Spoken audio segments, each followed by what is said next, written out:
Hey. Don't wanna be a player no more. Feel like I found someone I could live my life for. Hey. LeBron though, I finna slam dunk. Get big on you fake pumps. That pump ain't no fake pump. Bitch fell for the pump fake. Got him talking like first take. Get it right on the first take. Hit the hole in the first take. Man, so much new music came out recently, dog. I really don't even know where to start. Hey, bro, you think Melly did that? You said what, bro? I said, do you think Melly did that shit? Did Melly do that shit? I'm gonna be honest, dog. Melly ain't do that shit, bro. I know the crime pictures came out and shit, but man, Melly ain't do that shit. Now, Melvin, he did that goddamn shit. That Melvin motherfucker crazy as fuck. Hey, for real, when I seen the crime pictures, though, I was like, man, you never know how this gonna play out in court, man. I'm just ready to see how it go. But anyway, let's get to the music, man. Melly dropped his album, Melly vs. Melvin. And I'm gonna be honest, dog. The album is fire as hell, bro. I will give that bitch a thumbs up. It kind of seems like a little testimony though. Like in a couple songs, fuck a couple, maybe 3, maybe even 4. It seems like he kind of confessing to doing it because he's talking about like shit, you know, I got 2 bodies or whatever. He got songs like that in it. But I'm gonna tell you straight up, man, I'm not really a fan of holding artists to their art, man. You wouldn't take Quentin Tarantino to trial and be like, hey, you make movies about killing people, so therefore you're guilty as charged. So I'm not a fan of it, man. But the album is fire, dog. I tell people all the time, I think Melly is like an upgraded version of Young Thug, man. I mean, you know, Young Thug originated that style, but Melly, he just perfected it to the T, man. The album is fire, man. Y'all should check that one out. And man, a project I've been waiting on for a minute, dog. My dog, Pardison Fontaine. I've been a fan of Pardison for a minute, dog. Ever since I heard a freestyle on YouTube. I'm gonna be honest, first time I heard him, he was on Charlamagne's podcast, The Brilliant Idiots. I hate that podcast, by the way. But I heard him on there. He was just talking about his passion for music, and you know, they was explaining all the people he wrote for. And I was like, you know what? This is a talented brother. I started listening to him, and I'm rocking with his music, dog. His album came out called Underrated. I really do feel like he's underrated, dog. He wrote for so many people, man. Very, very, very talented artist. How can you not be a fan of him, man? Make sure y'all check that album out. That album is amazing, dog. Now that one I'm gonna give 2 thumbs up. That bitch is fire, dog. It's so much good shit on there, bruh.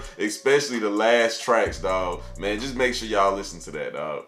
Man, and Fabolous, F-A-B-O, you know the rest, nigga.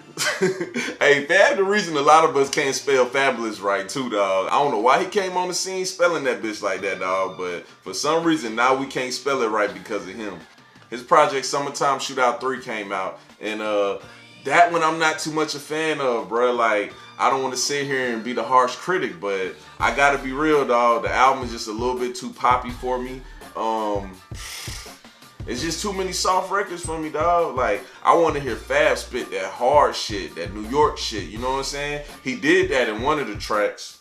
It's actually the second track on the album. It's called Bombs. And he was spitting that gully shit, and I was like, oh, okay, this setting the tone for the rest of the album. Now, the rest of the album got kind of soft, man. He got a record on there with Meek, though, and Meek been getting in his bag with these hooks lately. I think that song right there, you know, it possibly could do a little buzz. I've been hearing some people saying they don't really like the record too much, but that's probably the best record on the album to me, dog. Overall, I'm not really feeling that album, dog. I played it a couple times. It ain't really got very much replay value. I'm not a fan of that one, dog.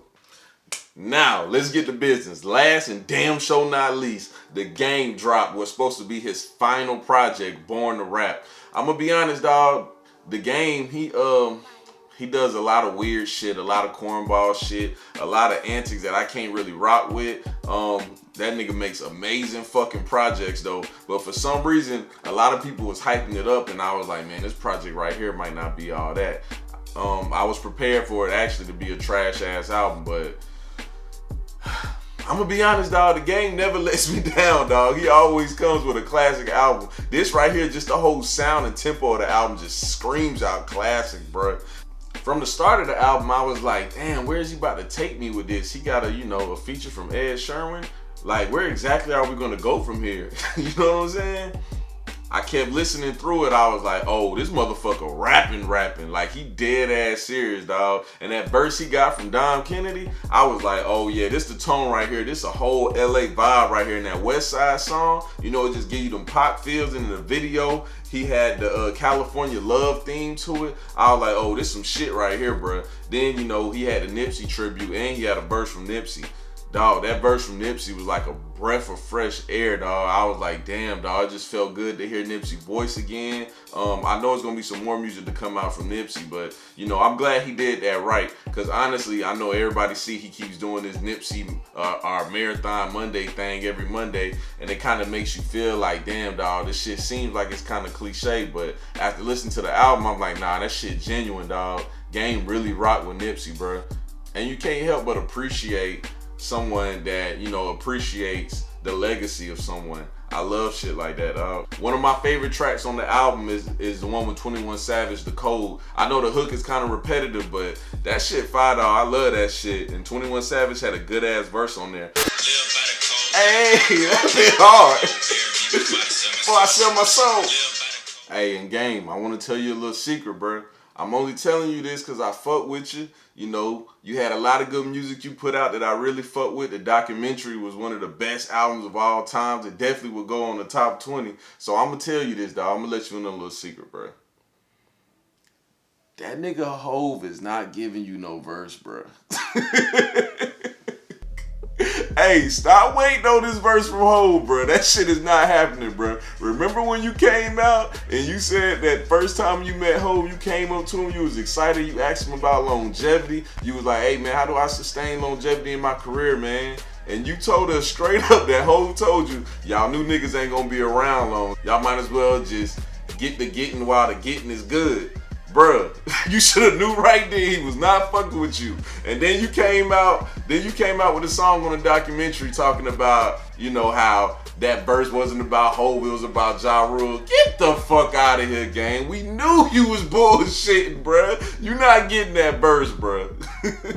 Now, this album, I'm definitely putting this album as one of the best albums of the year. Yes, I called it. And at the end of the year, I'm going to do a little year wrap up and do my top 3, maybe top 5 best albums of the year. This is definitely going to be on there. But just to critique it a little more, man, dog, I would have chopped that album down to maybe 16 songs at the most. 14 to 16 songs, it just depends, man. But still though, the whole album was good. It's just a couple of them I would have chopped off. I'm gonna be real too, man. The game just turned 40. This would be a perfect time for her to retire, man. A lot of these old niggas, man, they don't need to be rapping. I don't want to see Birdman come out with another project with Juvenile, a Turk, none of that shit, man. Now Hove can drop an album, dog. I love hearing mature Hove. But if niggas gonna keep coming out with projects about, you know, shit from they past and shit like that, man, I don't want to hear that shit, man. Rap about some growth shit. But if Game gonna come out with a very mature album up next, oh, I'm down to hear his too, dog. He ain't gotta retire. If he gonna keep putting out shit like this, I'm here for it. But yeah, man, be on the lookout for this video that I'm gonna have. That's gonna be my top albums of the year. And if you listen to any of those projects and you got a favorite song for it, leave it in the comment section, man. Let me know what it is, man. But until next time, I see y'all in the next video. I'm out, dog. Bro, did y'all notice that this nigga made a whole song about his brother? Dog, it's crazy as hell how people in your family will volunteer to pay for the funeral, but then they'll brag about how they paid for the funeral. That shit weird as hell. And we swept that shit under the rug, how this nigga had all pregnant bitches on his cover, bro. That shit is weird, bro. Hey, you ever be listening to this West Coast music and you be like, damn, them niggas make gangbanging sound cool as fuck. I was like, fuck rap music, I'm gonna rob me a bank. Man, R.I.P. Nipsey Hussle, dog. For real. Gave my mind to these millions and my heart to the game. Probably die up in these streets, but I survived through my name.